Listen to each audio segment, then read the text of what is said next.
бүгүнкү жана эртеңки деги эле май айындагы туулган күн ээлери чын жүрөгүмдөн куттуктаймын. Сиздерди тапкан апалар үчүн, аталар үчүн, жалпы ушул жерде турган энелер үчүн ушуларды ойлойм.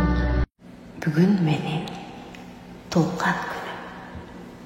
Сиздин дагы майрамыңыз Энекебай.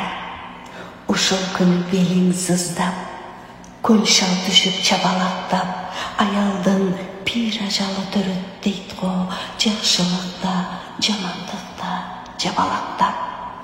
Саам канаттын чыйгалып, белиңиздин сыздаганы, толгооңуздун кыстаганы, эстен чыгып баары наристен деп элжиреп кеткендирсиз.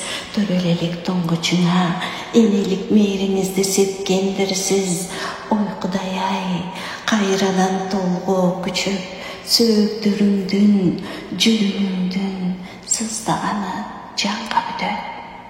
Жаз, жарык, болбурап тиктеп турат, келек ымыркайдын ууз жытын искеп турат. Аңгыча баа деген үн жаңыртып айлананы, ымыркай ыйлап келди, кубаныч жандабаны. Мен анда ыйладымбы, же балким эң алгачкы ырымды ырдадымбы? Ошондо Энеке сен жараткан теңирден сен, ырдайтып жеткире алгыс даражаң сездиң бекен? Жонукту периштедей бакытка дениң балкып мактырай кеттиң бекен? О эне, Энекебай, бүгүн сиз